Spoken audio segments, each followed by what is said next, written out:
Good morning from Panhandle Outdoors, America's only daily outdoor TV show. Your source for fishing, hunting, and information for folks who enjoy the great outdoors. Now sit back, relax. It's Panhandle Outdoors. Good morning. Welcome to Panhandle Outdoors. My name is Bill Allen. I'm sitting in for Winston Chester.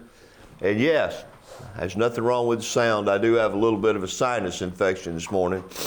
Something I inherited from my mother, so thanks for that. But we're looking at a high today, a little bit warmer of 68 with a low tonight of 55. Going to be cloudy all day and a northeast wind at 10 miles an hour. We all know it's going to blow a little more than that. Tides today in Lynn Haven, the lows a few minutes ago at 5:11 a.m. and the high is at 8:18 p.m. this evening. Sunrise today at 6:13, sunset at 4:43. The major fishing times today are about what you would expect. 9:16 this morning to 9:16 to 11:16 this morning. And tonight, if you're brave enough, it's 9:59 to 11:59. The Apalachicola River at Bluntstown is a robust 3.4 and is slowly falling. And then Choctawhatchee at Caryville is 2.3 feet and also a slow fall, if you can imagine that. Bill and I were at the houseboat a couple of weeks ago, and I urge you again, wear a life jacket. When you're riding around down there, there's things sticking up that you never knew they were there. And Bill was raised down there, and he's saying that like a couple of weeks ago, that's the lowest he's ever seen it. So there's a lot of things can get in your way, and take your time and know where you're going. So we got a really special guest coming on this morning, so I don't have to talk too much, and we'll be right back. Good morning and welcome back. I am joined today by a really special guest. Dalton Allen, who I've known since the day he was born, is my son, and also the now new executive director of the E.O. Wilson Center. That's right. And was also an avid bow hunter and an avid fisherman. And we're going to get to some of that in a minute. He's got some newfangled contraption that he's bow hunting with, changing the way that he's doing it. So I thought you'd find that interesting. And also, for those of you who don't know about the E.O. Wilson Center up past Ebro, there's a website. Let Dalton tell you about what that mission is up there, and it's a really fascinating place. He's been there since he graduated from college. He's a wildlife biologist, and now he's like the grand poobah or whatever that is. Yeah, the director. First of all, I've got some pictures here to share. This is Weston Dykes. He is 10 years old at North Bay Haven in the 5th grade, and that is the face of pure joy right there. Now, I know his dad, Trey, from softball and back, he's a little bit younger. He works for Culligan and does a great job for us on our water system, but all of these fish are caught in Deer Point Lake. Weston's looking at a nice bass right there, catfish, and look at that. Now he's learned how to hold it right, but that is a big fish right there. So, you know, it's the greatest thing in the world. I mean, I've always been on the water and in the woods with my sons, and if you're missing that opportunity, you are missing a great deal. So congratulations, Trey and Weston. These were sent to me from Kentucky, and I love this picture right here. From a good friend of mine, Ricky Green, that I played ball against and with years ago. Ricky's an avid hunter. He has been, I think he came out hunting, but he retired from Gulf Power and moved up to Paradise in Kentucky. And these are all things, everything you see was taken on his property. That's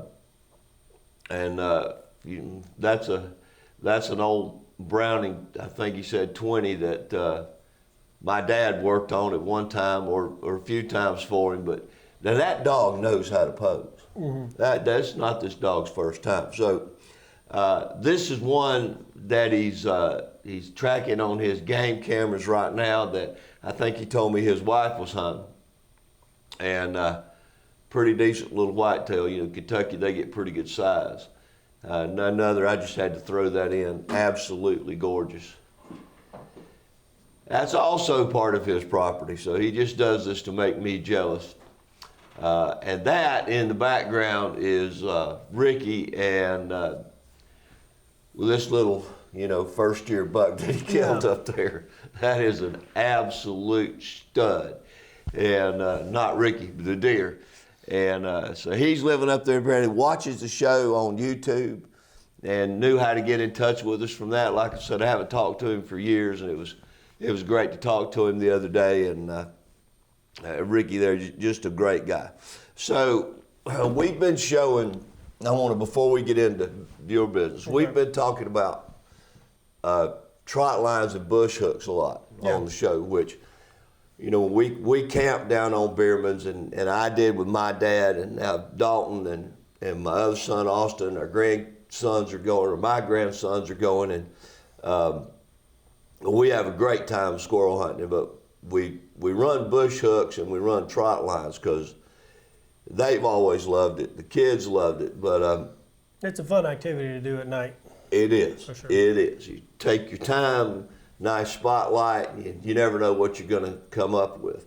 And a lot of people have contacted me and Bill over, strawberry chicken and other things.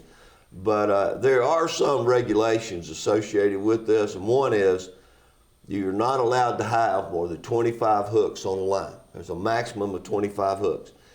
There's also a maximum of 25 bush hooks, the ones that hang from the tree. Anything over 25 or 25 lines that you put out, and I can't imagine, we didn't do that when we were young, but anything over 25 hooks, whether it's bush hooks or trot line, you're considered a commercial fisherman and you need a commercial license. And I need some help with this because I have been reading this and trying to get it down. I always understood that you were not supposed to leave trot lines out permanently. And so in other words, if you're not running it I think it's a 24-hour period. And I urge you to look this up for yourself because I did, and I couldn't find these last regulations. And with the FWC, it's in different segments. So I've been rambling on. Let me take this break, then we'll finish that up and start with Dalton. All right, welcome back. Just to finish that real quick, it's unclear to me, and it's by section, as to whether or not you have to have those trot lines tagged.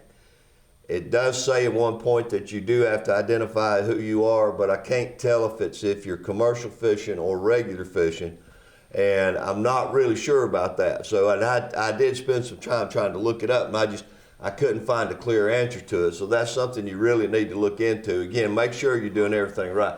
And of course, if you catch any game fish on a trot line, a bass, whatever, needs to be immediately released unharmed. It is illegal to do so. So basically catfish. So Dalton, what's going on? Tell us about the E.O. Wilson Center. Well, the E.O. Wilson Biophily Center is a environmental education center. And we actually specialize in 4th and 7th grade students from our 5 surrounding counties. So we have Walton, Bay, Okaloosa, Holmes, and Washington. And they send their students out for either a 2 or a 4-day visit. And it's not a field trip. And it's not a field trip. Right? Yeah, we have a whole curriculum that goes with our 4th grade, and a whole curriculum that goes with our 7th grade that we supply to the teachers for free. We also, a part of that is our founder, MC Davis, never wanted to charge anybody. He didn't want some of the kids who might not be able to afford it not to be able to come. So if all the public schools that come out, they come out for free. There's no charge for us. The school has to pay their own transportation and food. But as far as a fee per kid coming out to us and see us, we don't charge them a dime for that. we're scheduled to see just over 6,500 students this year. Wow. Are there days that you're open to the public? There are. Typically, June and July, we're open to the public on Thursdays and Fridays. And that's from 9 to 2 every day, Thursday and Friday. And then during the school year, because we have such a demand for people who want to come out and see what we got going on out there, we do just about one Saturday every month. We do an event, is what we call them. And some events are members only. You can become a member on our website. It's a year membership. It's pretty affordable. Or we have members plus public events. And so the one coming up next is December 10th.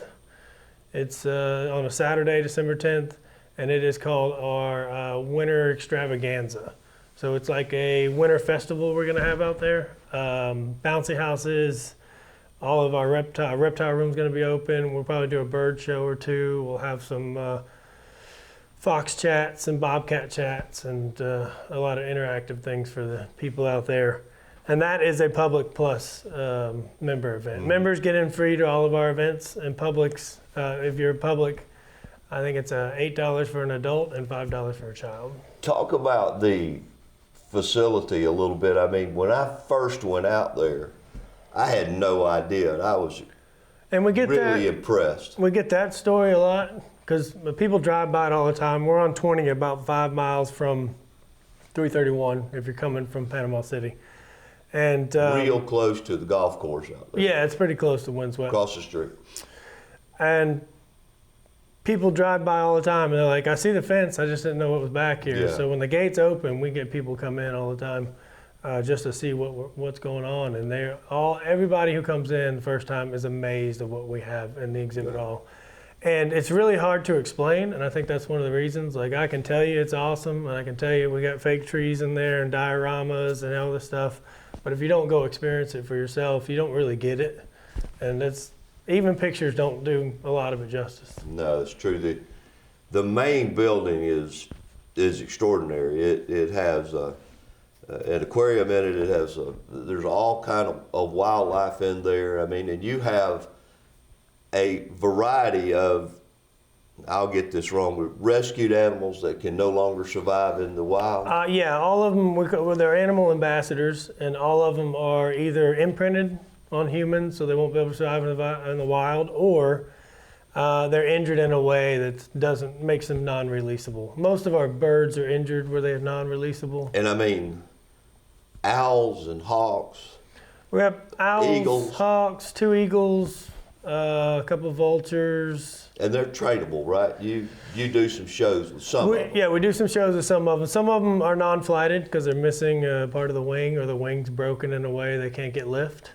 The ones that are flighted, we try to train to fly in our theater. Currently, we have 2 different hawks that fly around our theater with 2 different patterns, and one of them likes to fly as low as possible. So you might get a little tail in the face as she goes by. And that theater, for educational purposes, seats 200? It's 200 capacity. It seats, as far as permanent seats, is 160, but we can add seats to make it about 200. And it's like going to the movies, and that's where you do the environmental education? Yeah, so every morning we start off in the theater and we do a morning presentation, and then we release them to the classes after that. So it depends on what morning it is. What we do presentation on, one of our guys really likes mushrooms, so we do a fungus presentation. According to him, fungus are going to save the world.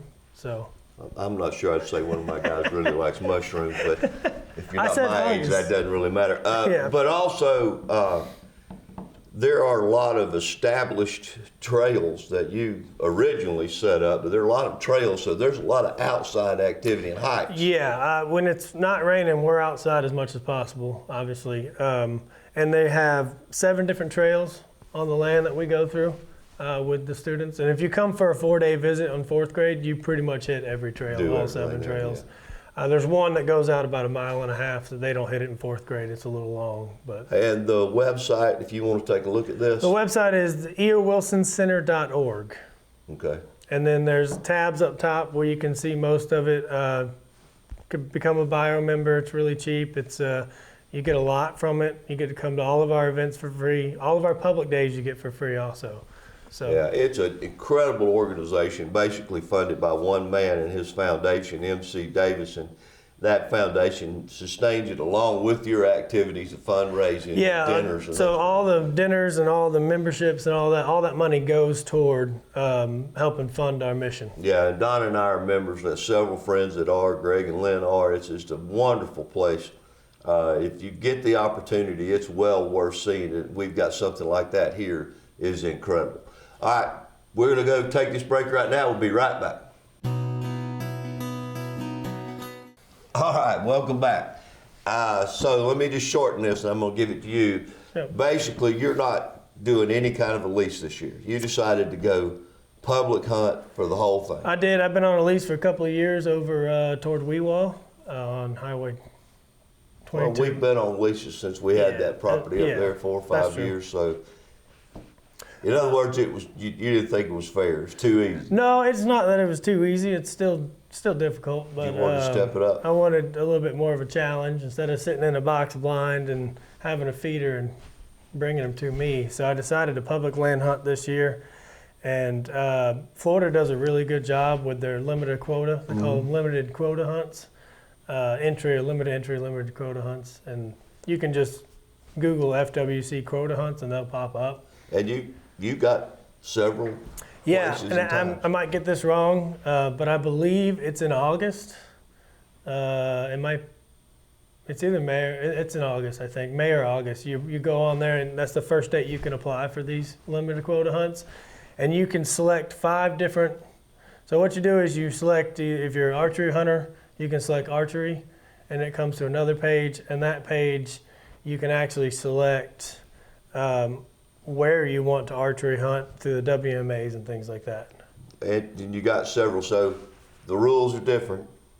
You can't go put out a permanent stand, can't feed, can't do a lot of things. And depending on where you're hunting, the rules change a little bit. Yep. And so you need to go to, if you're going to get into this and you want to go to, we'll just say Pine Log, because that's where my archery was this year.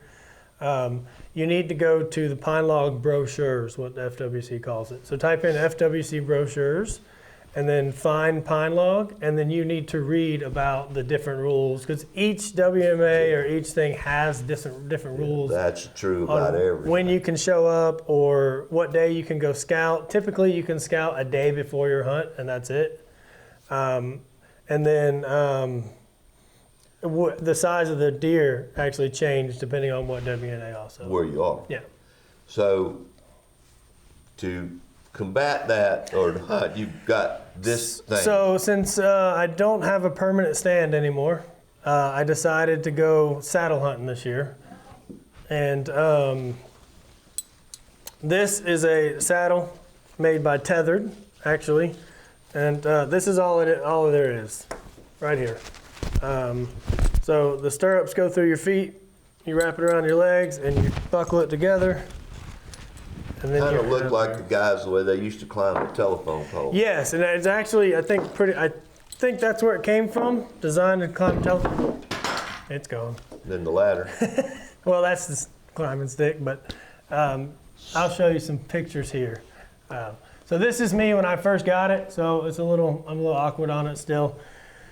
But the way it works is, like I said, the saddle goes around your backside there, and then the tether goes on the tree, and you have your bridge that connects to that tether. And depending on the height of that tether, you can actually adjust how far you can lean back, or if you want to put your knees into the tree and sit down. So you can actually sit down. Yeah, I would suggest if you're going to sit down and do knee pads, because the tree gets a little rough on the knees. Mm-hmm. But and you faced it.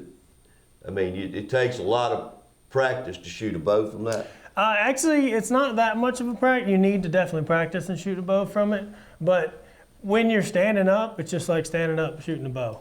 If you're going to shoot in this position here, you definitely need to practice. And so what my feet are on is just a platform, and that platform fits in my backpack. And once you get up the tree to a certain height, that whatever height you want to go, or if there's trees in the way you're trying to kind of blend in, you just put that platform on it and put your tether on. You have the ability, I believe you told me, to rotate from side to Yes. side? I can, when I'm standing, I can actually rotate. You can shoot a good 300 and, well, that's a video. Well, that might be a picture. That's a picture. That's this video somewhere. But that's a fawn that walked up That's on me. falling underneath. the Yeah, I ground. had a doe with 2 fawns come out opening morning on pine log for me this year, so I had to watch them a little bit. And I'm in a sand pine right there, and I'm about 12 feet up. I can get my platform 15 feet up from my 3 climbing sticks if I want to go that high. Now, when I first saw it, it looked like a death trap, but you can actually hang upside down in it without falling This is out. actually if you have everything hooked up correctly. You literally cannot fall out of it. It's safer than anything else. And if you want to be double safe, you can take your lineman's belt. That's how you climb the tree, so if you don't fall off then. And you can leave your lineman belts connected to the tree. Okay. So you got two double. Give me the website real quick for the E.O. Wilson. eowilsoncenter.org. Okay. Look that up. You'll be glad you did. We got to get out of here. It's time for him to buy his old man breakfast. Have a great day. Thanks for watching America's only daily outdoor TV show, Panhandle Outdoors with Winston Chester, featuring hunting, fishing, and other activities and information to help you enjoy the great outdoors. Join us next time for Panhandle Outdoors.